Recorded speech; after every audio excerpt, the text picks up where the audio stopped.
میں بہک سکوں یہ مجال کیا، میرا رہنما کوئی اور ہے۔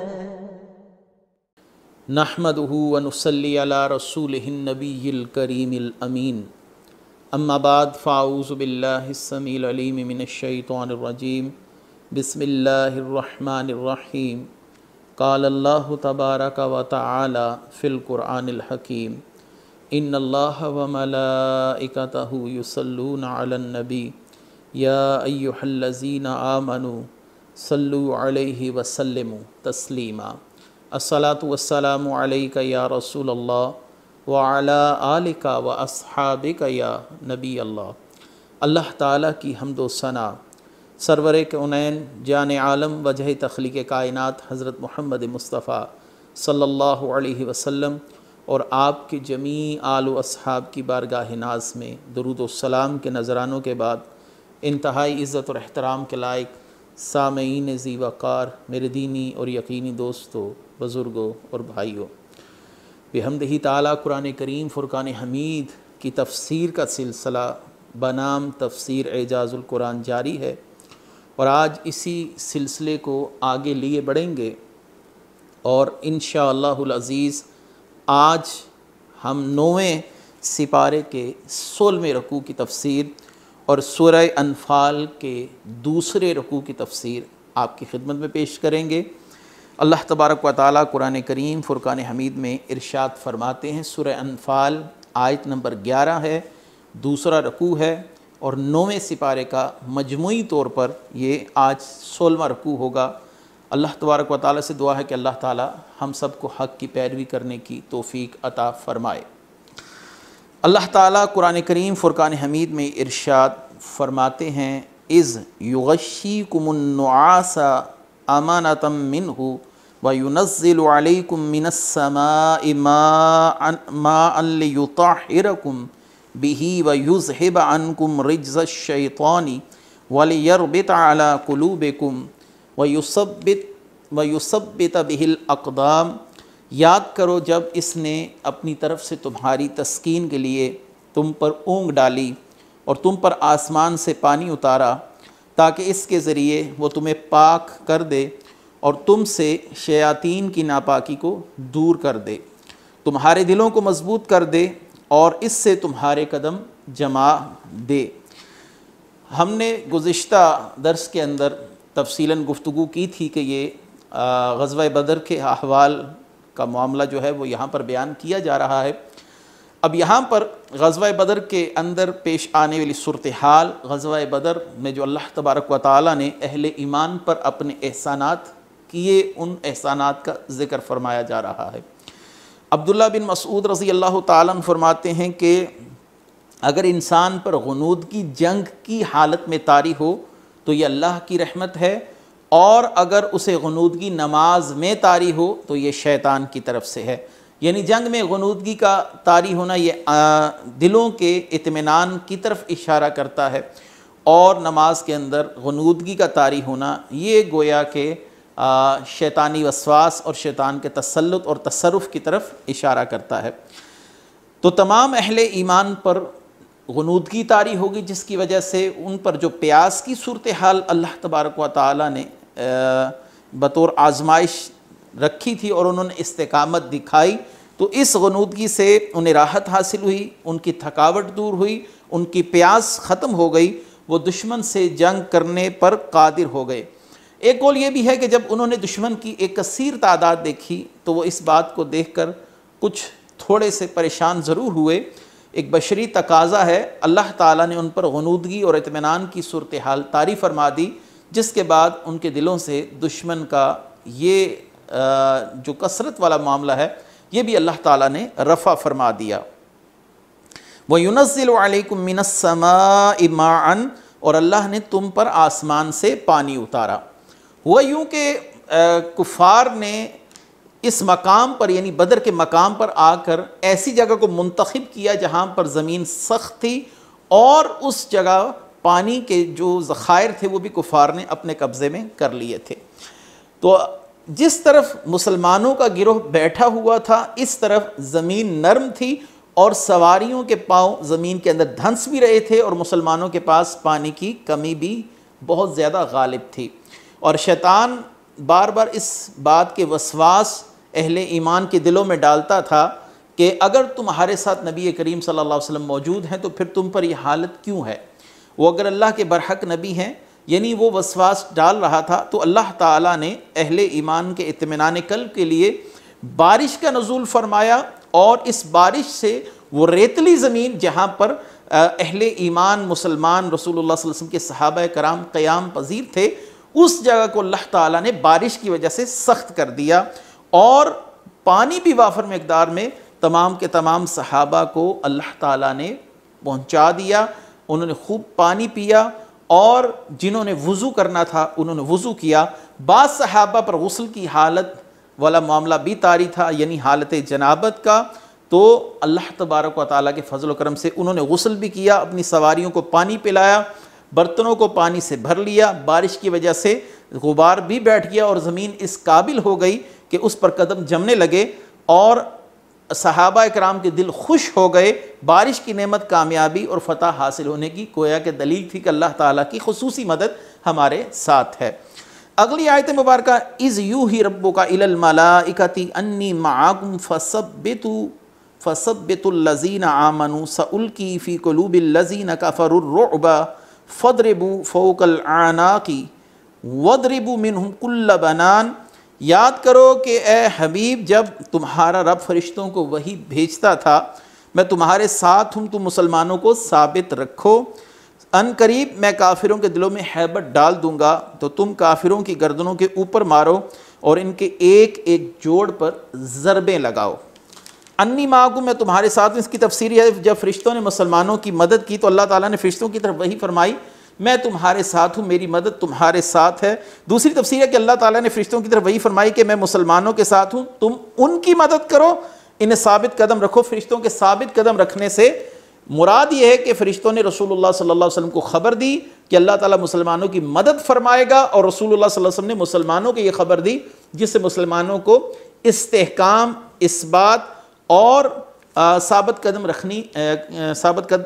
قدمی کے لیے اللہ تعالیٰ کی مدد کا یقین حاصل ہوا۔ اس سے مسلمانوں کے دل مضبوط ہوئے اور ان کو اطمینان قلب حاصل ہوا، اور ان کا خوف زائل ہوا، کیونکہ فرشتے کفار سے نہیں ڈرتے، اور جو محض مسلمان خوف زدہ تھے کہ ہماری تعداد بہت کم ہے اور ہم جنگ کے قصد سے نکلے بھی نہیں، ہم تو جناب ابو سفیان کے قافلے کے تعاقب میں یہاں تک پہنچے تھے، اب آگے دشمن کی صورتحال آ گئی اور وہ اپنے لشکر جرار کے ساتھ ہمارے سامنے آپ موجود ہوا۔ اللہ تعالیٰ نے فرمایا فَاضْرِبُوا فَوْقَ الْأَعْنَاقِ، تم کافروں کی گردن پر مارو۔ اس آیت میں خطاب مسلمانوں سے ہے، اور ایک قول یہ ہے علامہ خازن رحمۃ اللہ علیہ کا کہ اس سے مراد فرشتے ہیں، فرشتوں کو حکم دیا جا رہا ہے کہ تم کفار کی گردنوں پر مارو۔ اس جنگ میں بنفس نفیس فرشتوں نے خود بھی حصہ لیا، اور یہ فَاضْرِبُوا فَوْقَ الْأَعْنَاقِ کی یہ جو حکم ہے یہ فرشتوں کے لیے ہے۔ اس کی تفسیر میں 2 یا 3 صحابہ کرام سے آپ کے سامنے پیش کر دیتا ہوں۔ ابو داؤد مازنی رضی اللہ تعالیٰ عنہ فرماتے ہیں کہ میں غزوہ بدر میں حاضر تھا، میں مشرک کی گردن مارنے کے لیے اس کے در پہ ہوا، اس کی طرف چلا کہ میں مشرک پر حملہ کروں اور اس کو جان سے مار دوں، لیکن اس کا سر میری تلوار پہنچنے سے پہلے ہی کٹ کے گر گیا۔ تو اس سے مجھے یقین ہو گیا کہ اسے کسی اور نے قتل کیا، یعنی خدائی مدد ہمارے ساتھ ہے۔ اس حدیث کو امام احمد بن حنبل نے مسند میں روایت کیا۔ آگے سہل بن حنیف رضی اللہ تعالیٰ عنہ فرماتے ہیں غزوہ بدر کے دن ہم میں سے کوئی تلوار سے مشرک کی طرف اشارہ کرتا تھا، یعنی اب تیری خیر نہیں ہے یا میں اب تیری طرف آ رہا ہوں، تو ہمارے پہنچنے سے پہلے ہی اس کا سر جسم سے جدا ہو کر گر جاتا تھا۔ اس کے علاوہ ایک واقعہ اور بھی ہے کہ ابو امامہ رضی اللہ تعالیٰ عنہ فرماتے ہیں کہ ہم نے بدر میں اپنی یہ حالت دیکھی کہ ہم میں سے کوئی شخص بھی کسی مشرک کے سر پر تلوار لہراتا، مگر اس سے قبل کہ وہ اس پر تلوار چلاتا اس کا سر پہلے ہی کٹ کر زمین پر گر جاتا۔ تو حضرت انس رضی اللہ تعالیٰ عنہ فرماتے ہیں، یہ تفسیر ابن ابی حاتم میں موجود ہے کہ بدر میں لوگوں اور فرشتوں کے ہاتھوں مارے جانے والے جو لوگ تھے ان کے اندر فرق کیسے کیا جا سکتا تھا؟ فرشتوں کے ہاتھوں قتل ہونے والوں کی گردنوں اور دیگر جوڑوں پر آگ سے جھلسنے یا جلنے کے نشانات پائے جاتے تھے، یعنی جہاں پر فرشتے وار کرتے تھے وہ جگہ گویا ایسی ہو جاتی تھی جیسے اس جگہ کو گرم سلاخ کے ساتھ داغا گیا ہے، اس پر کالا نشان پڑ گیا ہو۔ ذالک بانہم شاقوا اللہ ورسولہ ومن یشاقق اللہ ورسولہ فإن اللہ شدید العقاب، یہ اس لیے کہ انہوں نے اللہ اور اس کے رسول سے مخالفت کی، اور جو اللہ اور اس کے رسول کی مخالفت کرے تو بے شک اللہ کا عذاب سخت ہے۔ یعنی کفار کے دلوں میں رعب ڈالے جانا قتل اور قیدی ہونے کے عذاب کا سبب یہ تھا، انہوں نے اللہ اور اس کے رسول کی مخالفت کی، اور غزوہ بدر کے دن جو ان پر اللہ کی طرف سے مجاہدین کی صورت میں ایک عذاب نازل ہوا، اور اس قلیل جماعت نے کثیر جماعت کو شکست فاش دی، اپنے قابو میں کر لیا، تو یہ اللہ تبارک و تعالیٰ کی خصوصی مدد تھی اور کفار کے لیے ذلت اور رسوائی کا سامان تھا دنیا کا۔ ذالک فذوقہ وان للکافرین عذاب النار، یہ تو چکھو، اور اس کے ساتھ یہ ہے کہ کافروں کو آگ کا عذاب ہے۔ یعنی اے کفار، غزوہ بدر میں تمہارا قتل ہونا، قید ہونا دنیا کی سزا ہے، رسوائی کہ اتنے بڑے لشکر کے ساتھ تمہیں شکست فاش کا سامنا کرنا پڑا، یہ تو ایک دنیا کی رسوائی کا معاملہ ہے، لیکن تمہارا عذاب یہاں پر ختم نہیں ہونے والا۔ وَأَنَّ لِلْكَافِرِينَ عَذَابَ النَّارِ، اب اس کے بعد تمہارے لیے ایک جہنم کا عذاب ہے، اس کے بعد تمہارے لیے آخرت کا عذاب ہے، اور شدید عذاب ہے، کیونکہ جو عذاب مشرک کو دیا جائے گا اس جیسا عذاب پھر کسی اور کے لیے نہیں۔ شرک اس دنیا کا سب سے بڑا گناہ ہے، اللہ تعالیٰ کے ساتھ کسی کو شریک ٹھہرانا یہ ناقابل معافی جرم ہے۔ اب اس میں اس طرف اشارہ کر دیا گیا، وَأَنَّ لِلْكَافِرِينَ عَذَابَ النَّارِ، ان کے لیے شدید عذاب ہے آگ کا۔ آگے فرمایا، یا ایھا الذین آمنوا اذا لقیتم الذین کفروا زحفا فلا تولوہم الادبار، کہ اے ایمان والو، جب کافروں کے لشکر سے تمہارا مقابلہ ہو تو ان سے پیٹھ نہ پھیرو۔ اس آیت میں اللہ تعالیٰ نے مشرقین اور مومنین کے درمیان جب جنگ ہو تو اس کے لیے ایک حکمت عملی کا بیان کیا ہے کہ تم کسی صورت بھی دشمن کو پیٹھ نہ پھیرو۔ پیٹھ پھیر کر بھاگنے کو بڑے گناہوں میں سے رسول اللہ صلی اللہ علیہ وسلم نے شمار کیا۔ آپ صلی اللہ علیہ وسلم نے فرمایا 7 تباہ کن گناہ ایسے ہیں جن سے بچنا چاہیے۔ آپ صلی اللہ علیہ وسلم سے پوچھا گیا وہ کیا ہیں؟ آپ نے فرمایا ایک گناہ اس میں شرک ہے، پھر جادوگری، یعنی یہ کوئی شخص کسی کاہن کے پاس جائے یا کہانت کرنا، یہ جادو وغیرہ کرنا، شرک، جادو کرنا، کسی کو قتل کرنا، اور یہ قتل کرنے سے مراد ناحق قتل کرنا ہے۔ اس سے وہ لوگ مستثنیٰ ہیں جو اللہ کے دین کے لیے تلوار اٹھائیں، یا اس سے قاضی وغیرہ جیسے لوگ مستثنیٰ ہیں جو شرعی احکام کو نافذ کرتے ہیں۔ اب آتے ہیں اس حدیث کی طرف۔ شرک ہے، جادو ہے، قتل ہے، سود خوری ہے، مال یتیم کا کھانا ہے۔ جب دونوں لشکر آمنے سامنے ہوں تو اس وقت بھاگنا اور گناہ سے بے خبر پاک دامن عورتوں پر تہمت رکھنا ہے۔ یہ حدیث ہے بخاری شریف کتاب الوصایا کے اندر، مسلم نے بھی اس کو کتاب الایمان کے اندر روایت کیا، اور صحیح مسلم میں اس روایت کا نمبر ہے 441۔ سیدنا صوبان رضی اللہ تعالیٰ عنہ فرماتے ہیں کہ رسول اللہ صلی اللہ علیہ وسلم نے ارشاد فرمایا 3 گناہ وہ ہیں جن کی موجودگی میں کوئی نیکی فائدہ نہیں دیتی: شرک، والدین کی نافرمانی، اور میدان جنگ سے بھاگنا۔ یہاں پر میری گفتگو سننے کے بعد ممکن ہے کہ گستاخان صحابہ کہیں کہ حنین اور احد کے مقام سے بھی صحابہ اکرام جنگ سے بھاگ نکلے تھے، تو اب اس کا جواب کیا ہوگا؟ پہلی بات تو یہ ہے، صحابہ اکرام رضوان اللہ تعالیٰ علیہم اجمعین کے لیے ان مواقع پر کھلے عام اللہ تعالیٰ کی طرف سے معافی کا اعلان کر دیا گیا۔ مثلا سورہ ال عمران آیت نمبر 155 کے اندر اللہ تعالیٰ نے وہ لوگ جو بکھر گئے تھے احد کے والے دن، آپ صلی اللہ علیہ وسلم کی شہادت کی خبر سن کر ان کے لیے فرمایا وَلَقَدْ عَفَا اللَّهُ عَنْهُمْ، بے شک اللہ نے انہیں معاف کر دیا ہے۔ اب جب اللہ تعالیٰ نے ان کو معاف کر دیا تو اس کے بعد اس شے کا تذکرہ کرنا گویا اللہ تعالیٰ کے وعدے پر اور اللہ کے انعام پر شک کرنے کے مترادف ہے۔ یہی معاملہ حنین کا بھی ہے. جب جنگ حنین کے اندر صحابہ کرام رضوان اللہ تعالی علیہم اجمعین نے پسپاہی اختیار کی اور اللہ تعالیٰ نے اس کے باوجود ان کے مومن ہونے کی خبر دی. اللہ نے فرمایا ثم انزل اللہ سکینتہ علی رسولہ وعلی المؤمنین وانزل جنودا لم تروہا. پھر اللہ نے اپنے رسول اور اہل ایمان، اللہ تعالیٰ نے ان کو اس ساری صورتحال کے بعد بھی فرمایا اہل ایمان پر اپنی تسکین نازل فرمائی، اور اس نے ان فرشتوں کے ذریعے جو ایسے لشکر تھے جو نظر نہیں آتے تھے فرشتے، ان کے ذریعے اہل ایمان کی مدد فرمائی. ہاں 2 صورتوں کے اندر اگلی آیت میں آ رہا ہے کہ 2 صورتیں ایسی ہیں جن کے اندر مجاہدین پسپاہی اختیار کر سکتے ہیں. وہ 2 صورتوں کا بیان آ گیا. سورہ انفال کی آیت نمبر 16 ہے وَمَن يُوَلِّهِمْ يَوْمَئِذٍ دُبُرَهُ إِلَّا مُتَحَرِّفًا لِقِتَالٍ أَوْ مُتَحَيِّزًا إِلَى فِئَةٍ فَقَدْ بَاءَ بِغَضَبٍ مِّنَ اللَّهِ وَمَأْوَاهُ جَهَنَّمُ وَبِئْسَ الْمَصِيرُ. جو اس دن لڑائی میں ہنر بندی کا مظاہرہ کرنے یا اپنے لشکر سے ملنے کے علاوہ کسی اور صورت میں انہیں پیٹھ دکھائے گا تو وہ اللہ کے غضب کا مستحق ہوگا اور اس کا ٹھکانہ جہنم ہے اور بہت بری لوٹنے کی جگہ.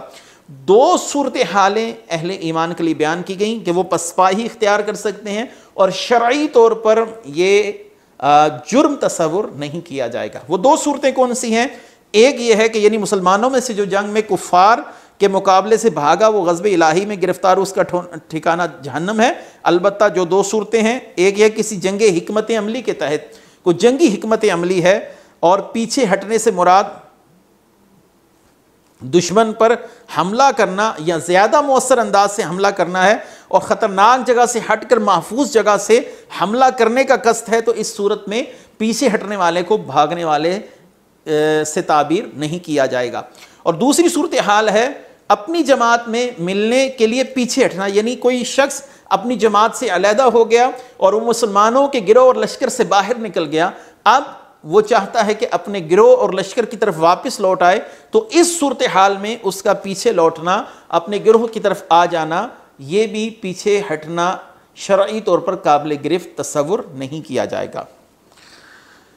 اللہ تعالیٰ نے اگلی آیت میں ارشاد فرمایا فَلَمْ تَقْتُلُوهُمْ وَلَكِنَّ اللَّهَ قَتَلَهُمْ وَمَا رَمَيْتَ إِذْ رَمَيْتَ وَلَكِنَّ اللَّهَ رَمَى وَلِيُبْلِيَ الْمُؤْمِنِينَ مِنْهُ بَلَاءً حَسَنًا إِنَّ اللَّهَ سَمِيعٌ عَلِيمٌ ذَلِكُمْ أَنَّ اللَّهَ مُوحِنُ قَيْدِ الْكَافِرِينَ. تو تم نے انہیں قتل نہیں کیا بلکہ اللہ نے انہیں قتل کیا. اے حبیب، جب آپ نے خاک پھینکی تو آپ نے نہیں پھینکی تھی بلکہ اللہ نے پھینکی تھی، اور اس لیے تاکہ مسلمانوں کو اپنی طرف سے اچھا انعام عطا فرمائے. بے شک اللہ سننے والا جاننے والا ہے. یہ حق ہے اور یہ کہ اللہ کافروں کے مکر و فریب کو کمزور کرنے والا ہے. جب اس جنگ میں مسلمانوں کو فتح حاصل ہوئی تو مسلمانوں نے اس بات پر فخر محسوس کیا، اصحاب رسول نے، کہ میں نے فلاں کافر کو مارا، میں نے فلاں کافر کو مارا. تو اللہ تبارک و تعالیٰ نے ان آیات کا نزول فرمایا کہ یہ معاملہ تم نے نہیں کیا بلکہ اللہ تعالیٰ نے کیا. اللہ کی خصوصی مدد تمہاری شامل حال نہ ہوتی تو تم ان کافروں پر غالب نہ آ سکتے. یہ معاملہ اللہ کی طرف سے ہے، تمہاری خصوصی مدد کی گئی ہے. اس پر یہ آیت نازل ہوئی کہ تم اس معاملے کو اپنی طرف منسوب نہ کرو. یہ زور بازو، طاقت اور قوت جو ہے یہ اصل میں اللہ کی مدد اور اس کی تقویت اور تائید سے ہے. اگلی آیت ہے وَمَا رَمَيْتَ إِذْ رَمَيْتَ وَلَكِنَّ اللَّهَ رَمَى. اے محبوب صلی اللہ علیہ وسلم، وہ خاک جو آپ نے پھینکی آپ نے نہیں پھینکی تھی بلکہ اللہ تعالیٰ نے پھینکی. مشہور آیت مبارکہ رسول کریم صلی اللہ علیہ وسلم کی عظمت اور شان بیان کرنے کے حوالے سے اس آیت کو اکثر علماء کرام بیان کرتے ہیں، لیکن یہاں پر ایک تفسیری طور پر ہم اس پر گفتگو کر رہے ہیں. آپ صلی اللہ علیہ وآلہ وسلم نے ایک مٹھی خاک کافروں کے چہروں پر ماری اور فرمایا شاحت الوجوہ، یعنی ان لوگوں کے چہرے بگڑ جائیں. وہ خاک تمام کافروں کی آنکھوں میں پڑی اور صحابہ کرام بڑھ کر انہیں قتل اور گرفتار کرنے لگے. کفار قریش کی شکست کا اصل سبب خاک کی وہ مٹھی تھی جو تاجدار رسالت صلی اللہ علیہ وسلم نے پھینکی تھی. اس موقع پر اللہ تعالیٰ نے اس آیت کا نزول فرمایا. اب یہاں پر ایک خاص بات ہے کہ وہ مٹی جو آپ نے پھینکی وہ اصل میں آپ نے نہیں پھینکی، اللہ نے پھینکی. اگر دیکھا جائے تو اس کو صوفیہ کی زبان میں فنا فی اللہ سے تعبیر کیا جاتا ہے. اللہ تعالیٰ نے آپ صلی اللہ علیہ وسلم کے ہاتھ پر بیعت کرنے کو اپنے ہاتھ پر بیعت کرنے سے تعبیر فرمایا۔ اللہ نے فرمایا ان الذین یبایعونک انما یبایعون اللہ، سورہ فتح آیت نمبر 10 ہے۔ انہوں نے آپ کے ہاتھ پر بیعت نہیں بلکہ اللہ کے ہاتھ پر بیعت کی۔ آپ کا ہاتھ ان کے ہاتھوں پر تھا تو اللہ نے فرمایا ید اللہ فوق ایدیہم، آپ کا ہاتھ نہیں بلکہ وہ اللہ کا ہاتھ ان کے ہاتھوں پر تھا۔ ایک جگہ پر اطاعت رسول کو اللہ کی اطاعت سے قرآن میں تعبیر کیا گیا، سورہ نساء ہے، آیت نمبر 80 ہے، من یطع الرسول فقد اطاع اللہ، کہ جس نے رسول کی اطاعت کیا اس نے اللہ کی اطاعت کی۔ یہاں پر رسول کی اطاعت، اللہ کی اطاعت، رسول کے ہاتھ پر بیعت، اللہ کے ہاتھ پر بیعت، رسول کا عمل یعنی کنکریاں پھینکنا، اللہ نے فرمایا وہ میرا معاملہ ہے۔ تو اس سے ثابت ہوا کہ آپ صلی اللہ علیہ وآلہ وسلم کو مقام فنائیت حاصل ہے، مقام فنا فی اللہ حاصل ہے۔ آپ کا عمل اللہ کا عمل ہے، ایسے ہی آپ کی نافرمانی اللہ کی نافرمانی، اور آپ کا ذکر کرنا گویا اللہ نے فرمایا وہ میرا ذکر کرنا ہے۔ وَرَفَعْنَا لَكَ ذِكْرَكَ کی تفسیر میں امام جعفر صادق فرماتے ہیں لا يَذْكُرُكَ أَحَدٌ بِالرِّسَالَةِ إِلَّا ذَكَرَنِي بِالرُّبُوبِيَّہ، اے محبوب صلی اللہ علیہ وسلم نے ہم نے آپ کے ذکر کو اتنا بلند کیا، اللہ تعالیٰ فرماتے ہیں کہ جس نے آپ کی رسالت کا ذکر کیا اس نے گویا اللہ تعالیٰ کی وحدانیت کا ذکر فرمایا۔ سیدی اعلیٰ حضرت عظیم البرکت الشاہ احمد رضا خان فاضل بریلوی رحمۃ اللہ علیہ فرماتے ہیں میں تیرے ہاتھوں کے صدقے کیسی کنکریاں تھی، وہ ہدایت بخشش کے اشعار ہیں کہ جن سے اتنے کافروں کا دفعتاً منہ پھر گیا۔ آپ کو اللہ نے وہ برکت دی کہ آپ کے ہاتھ کی کنکریوں سے چہرے ان کے بگڑ گئے اور ان کی آنکھیں اور ان کے قلوب اللہ نے اندھے فرما دیے۔ اگلی آیت مبارکہ ان تستفتحوا فقد جاءکم الفتح وان تنتهوا فهو خیر لکم وان تعودوا نعد ولن تغنی عنکم فیعتکم شیئا ولو کثرت وان اللہ مع المؤمنین۔ اے کافرو اگر تم فیصلہ مانگتی ہے تو یہ فیصلہ تم پر آ چکا، اگر تم باز آ جاؤ تو یہ تمہارے لیے بہتر ہے، اور اگر تم پھر یہی کرو گے تو ہم بھی پھر وہی کریں گے، تمہارا گروہ تمہیں کوئی فائدہ نہ دے گا اگرچہ بہت زیادہ ہو، اور مزید یہ کہ اللہ مسلمانوں کے ساتھ ہے۔ ان تستفتحوا، اگر تم فیصلہ مانگتے ہو، اس آیت میں اصل میں خطاب ان مشرکین سے ہے جنہوں نے سرور کونین سے جنگ کی، ان میں ابو جہل تھا، اور انہوں نے وہاں سے نکلتے وقت بیت اللہ شریف کے غلاف کو تھام کر اس کے پردوں سے لپٹ کر یہ دعا کی تھی یا اللہ اگر محمد صلی اللہ علیہ وسلم حق پر ہیں تو ان کی مدد فرما، اور اگر ہم حق پر ہیں تو ہماری مدد کر، کہ جو فیصلہ تم نے چاہا اللہ تعالیٰ نے فرمایا وہ ہم نے کر دیا، تم نے خود فرمایا تھا کہ جو حق پر ہے یا اللہ اس کی مدد فرما۔ حضرت عروہ بن زبیر نے فرمایا ابو جہل نے بدر میں کہا تھا اللہ جو ہم میں قطع رحمی کرنے والا ہے، جس نے لوگوں میں پھوٹ ڈالی ہے، اسے کل رسوا فرما دے، اور جو حق پر ہے اس کی مدد فرما۔ اللہ تعالیٰ نے یہ آیت اتاری کہ اللہ نے تمہارے درمیان فیصلہ کر دیا، تمہیں شکست فاش اور مسلمانوں کو ایک روشن فتح عطا فرمائی، یہ تمہاری اپنی دعا تھی۔ اس آیت کے حصے میں یہ بھی ہے وَإِن تَنْتَهُوا، کہ اس آیت کے حصے میں کفار سے خطاب ہے کہ آیت کا معنی ہے اگر تم میرے حبیب صلی اللہ علیہ وسلم سے دشمنی رکھنے، انہیں جھٹلانے، ان کے خلاف جنگ کرنے سے باز آ گئے تو یہ دین اور دنیا تمہارے لیے بہتر ہے اور تم دائمی عذاب سے بچ جاؤ گے۔ اگر تم باز نہ آئے تو پھر مسلمانوں کو اللہ تعالیٰ تم پر پھر غالب فرمائے گا، اور اللہ نے اپنا وعدہ پورا فرمایا۔ غزوہ موطا میں 30,000 جانثاروں نے روم کے بادشاہ کیسر کی فوج کی تعداد جبکہ 2 لاکھ تھی ان پر فتح حاصل کی۔ جنگ یرموک میں ابو عبیدہ بن جراح تقریباً 40,000 کی قلیل فوج کے ساتھ 10,60,000 فوجیوں سے ٹکرائے اور فتح حاصل کی۔ اسی جنگ میں خالد بن ولید نے 60 کفن برتوش مجاہدین کے ساتھ 60,000 جنگجوؤں کے ساتھ جنگ کی اور 60 کے ساتھ ان 60,000 کو شکست فاش دی۔ طارق بن زیاد نے 1700 جانباز مجاہدین کے ساتھ اندلس کے بادشاہ کو شکست فاش دی۔ یاد رکھیے کہ مسلمانوں کو فتح حاصل ہوتی رہے گی، مسلمان غالب رہیں گے۔ اگر وقتی طور پر مسلمان مغلوب ہیں تو اس کی 2 وجوہات ہیں، ایک تو مسلمانوں کی دین سے دوری ہے، دوسرا یہ اللہ تعالیٰ کی حکمتوں کے تقاضے ہیں کہ تاکہ مسلمان واپس لوٹیں اپنے اسی مرکز اور محور کی طرف کہ اللہ تبارک و تعالیٰ کی بارگاہ سے ان کی مدد اسی صورت میں کی جائے گی جب یہ اپنے محبوب صلی اللہ علیہ وسلم کے دامن کو تھام لیں گے۔ اللہ تبارک و تعالیٰ اپنے محبوب کریم صلی اللہ علیہ وسلم کی سچے معنوں میں غلامی کرنے کی توفیق مرحمت فرمائے۔ وآخر دعوانا ان الحمد للہ رب العالمین۔ میں بہک سکوں یہ مجال کیا، میرا رہنما